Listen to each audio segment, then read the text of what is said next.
Hi everyone, Tim the Plane Man here with a quick update on the UniRC7 controller, and I guess the UniRC10 as well, but the update here is the UniGCS control software that runs on the controller. And they've just dropped a new version, 3.0.1.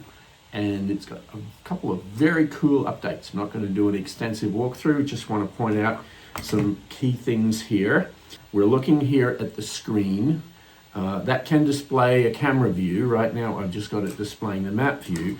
And the HUD display in the center of the screen has all kinds of information about the plane and how it's flying or whatever. But depending on what you've got in the background, it can be hard to read, not only because the text is very small on here, and I'm pointing at this part just down here, but also because depending on what's in the background, the default white on transparent background can be hard to read. Well, now in the new UniGCS 3.0, you can simply press and hold on a particular item, and then you can change not only the color but the size of the text.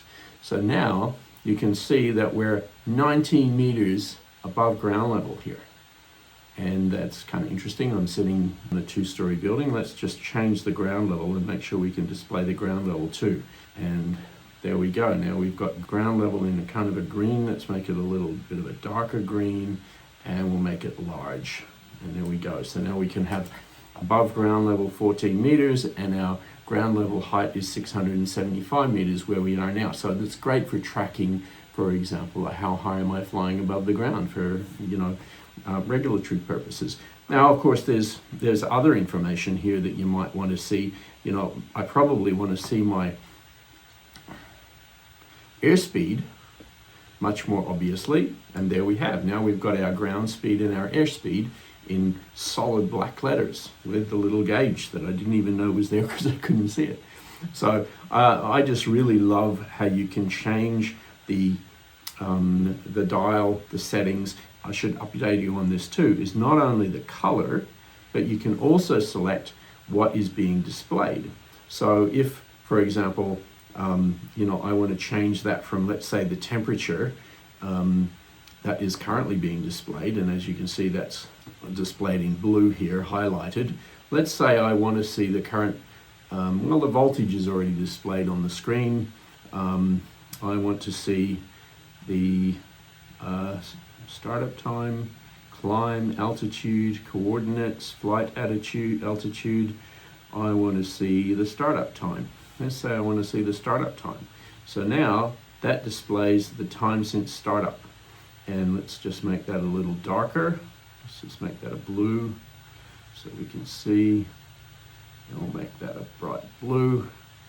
And there we go. Now we've got our time since startup displaying as a bright blue, and probably need to have it a little larger because it's hard to see, they're so small.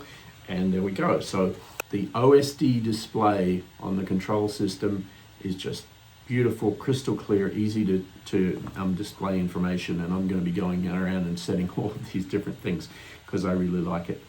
Now, while I'm at it, I'll just add that there's a couple of other things that have been added to the controller, and you can in the UniGCS. So for example, in the menu here, we now have an option for motor and ESC calibration and airspeed calibration.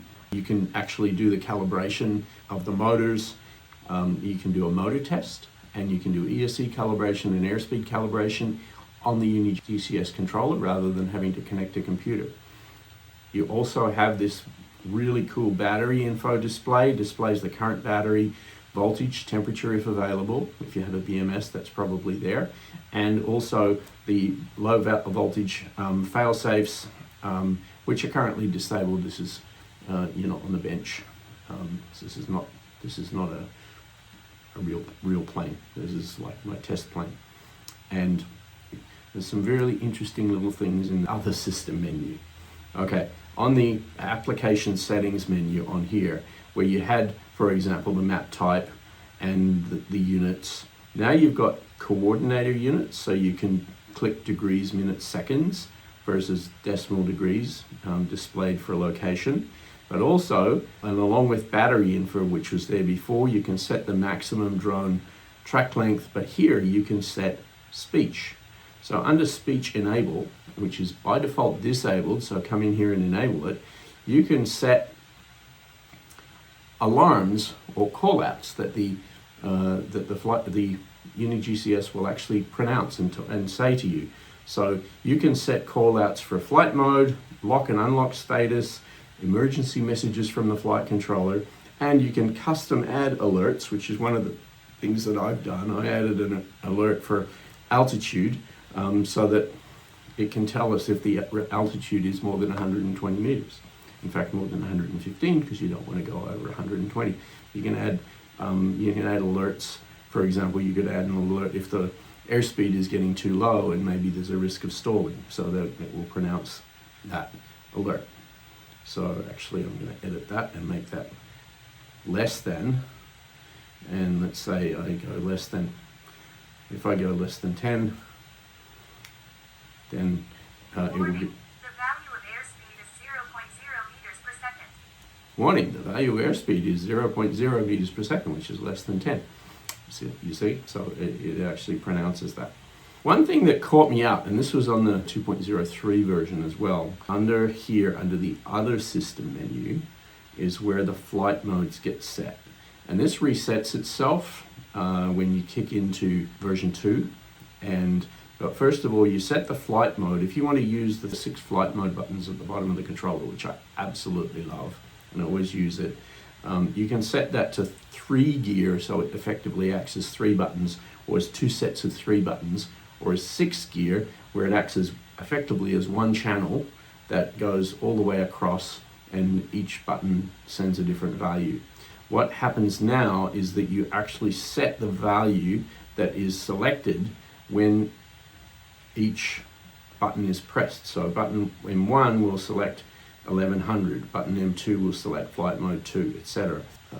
Let's see, somewhere in here you have option where you can see that, and it is here, I believe, flight mode. So here under option and under flight mode, you can see the current mode and the current PWM being sent by the button. So if I change mode,